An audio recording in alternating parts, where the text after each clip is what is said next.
Hey there, YouTube. This is Mr. Budget coming with a deck profile. Now, I don't do this too often. This is a standard deck profile, but this deck has captured my heart. I really enjoyed playing this, and it's really testing my deck building capabilities. So, if you guys haven't heard of the new Minerva Rising for Set 8 for BTO Set 8, uh, this is, if you guys did not do your sneak peek, this is what you would have gotten in your sneak peek. So, the grade 3 is Demonic Lord of Hades Flames Baphomedes. This is the promo that you guys get alongside of your brick for your sneak peek tournament. So I took it upon myself to try to build this deck as best as I possibly could, and this is kind of what I came up with. The only lacking is this card is having is that it has no direct support, unfortunately. But maybe they'll fix that in set 10, 11, whatever it comes up to. Sorry for that little bit of noise. But the deck does function. It does work. It can sneak out a win here and there. I had to come up with my own ride line, as you see down below. We'll go through the ride line, go through the effects of every card that I chose and the reason why I chose them, and what's the play style. So as you can see, any generic starter would do. I chose Flaming Pony for the effect that when it's in the soul, you can soul blast it and possibly soul charge 2 grade 3s. Bphormedes needs as many grade 3s in the soul as possible to function, to get all of his benefits and his abilities off. The other grade 2 that I chose for the ride line is Crimson Expealer, because it also has an in-soul ability.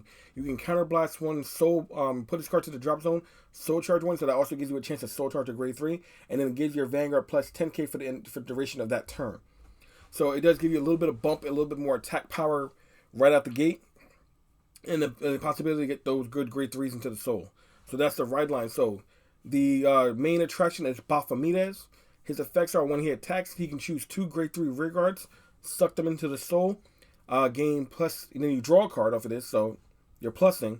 Then gains plus 10k for every set of 3 grade 3s in your soul. So once you have 3, that's 10, 6 is 20, and so on and so forth. And then he has a constant ability. For every set of 3 grade 3s in your soul, he gets an ability. 3 or more, all of your grade 3s become 5k shields, and then gain the ability to boost. In my opinion, they should also gain the ability to intercept. Because you're going to want your grade 3s on board, so you're not going to have them always in your hand.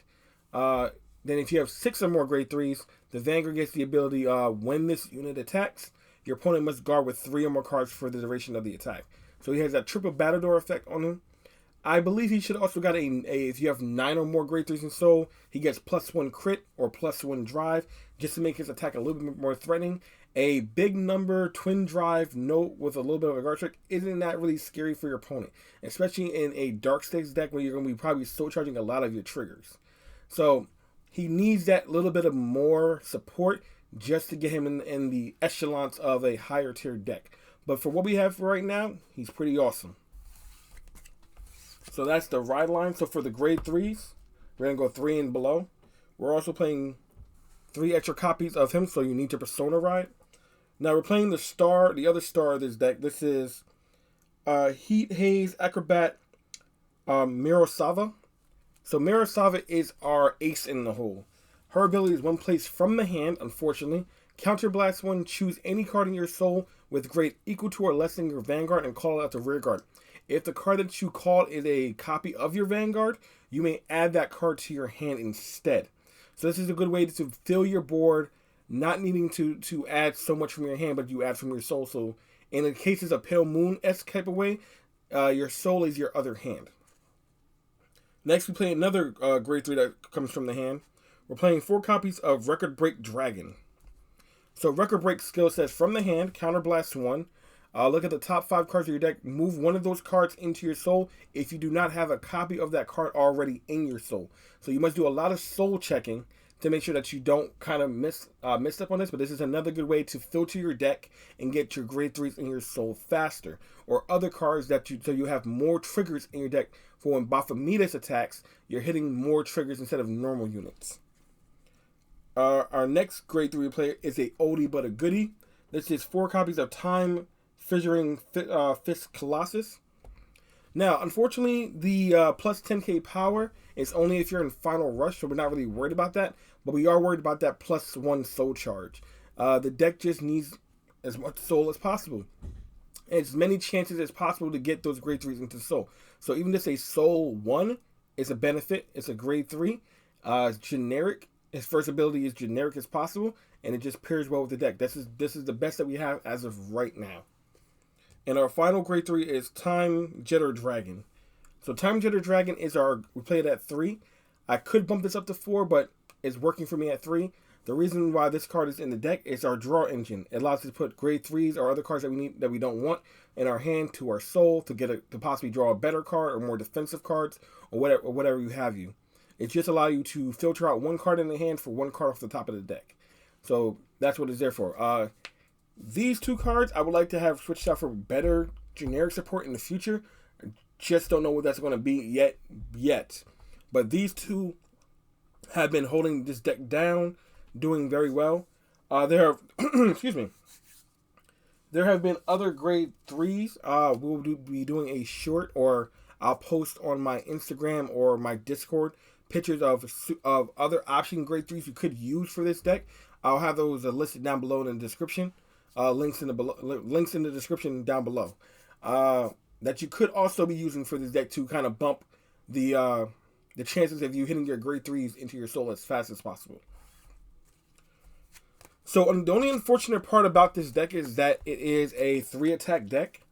A lot of the good decks nowadays are 5-attack decks. But I figured that the best way to do this deck is that if you're only going to attack 3 times, you better make those attacks hard as possible to guard. Or make your opponent not want to guard them. So I also play 4 copies of the only grade 2 in the deck, Selfish Engraver.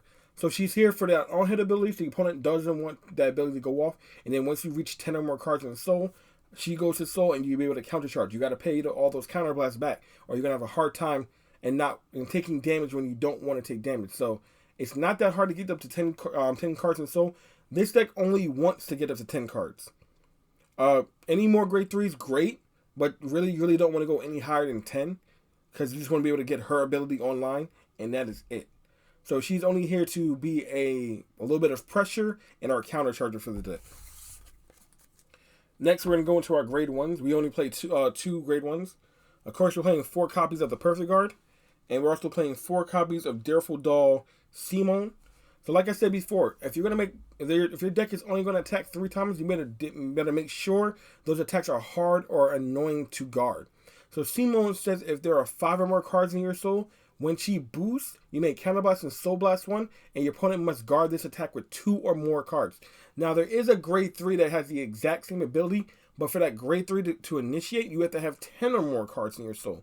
So if you believe that if you want to play a different type of version of this deck and you're able to get 10 plus easily, definitely play that grade 3. But if you're playing more on the conservative side, which I'm doing, because this deck needs as much time to kill your opponent as possible because we don't have Bphormedes support, you need to be able to do those guard tricks as soon as possible. So only needing 5 cards, 5 cards is nothing. By the time you get into your grade 3, you already have 5 cards in your soul. So just for the simple fact of that, I chose her as a good guard trick on my side columns. Bphormedes will take care of the Vanguard, and she'll take care of the other side. So now we're going to go into the triggers. So of course we're playing the 1 Dark States over trigger. Hades kind of works. And once you trigger this, you get the opportunity to trigger this early, Bphormedes becomes an issue for your opponent. Big numbers, critical, and guard restrict. It needs all of that to be good. That's why I said in the beginning of the video that Bphormedes just needs a little bit of support to make him a threat. Speaking of crits, we're playing an additional 7 crit on top of that. So we need to end the game as fast as possible. So we need to crit as fast as possible. We're playing 4 heal triggers and 4 draws. Now, of course, I would be playing the effect draws if I had them, but they're so expensive. Even the reprints are going for $10 a piece. So if you have them, definitely tech those in over the vanilla draws. But this deck does need its pieces in its hand as much as possible. So hitting draw triggers off of damage checks and drive checks are most definitely welcome. And on top of that, during your ride line, this is what you kind of want to throw away for your ride line, so you can go into, so you're not losing you're not losing your initial pieces. So that is the entirety of the main deck. So we're gonna go into a little bit of a tutorial right now. So let's say, for example, You have 3 grade 3s and Bphormedes in your soul. This is in your hand. This is in your hand. And you have 2 face-up counterblasts. Well, 3. Right?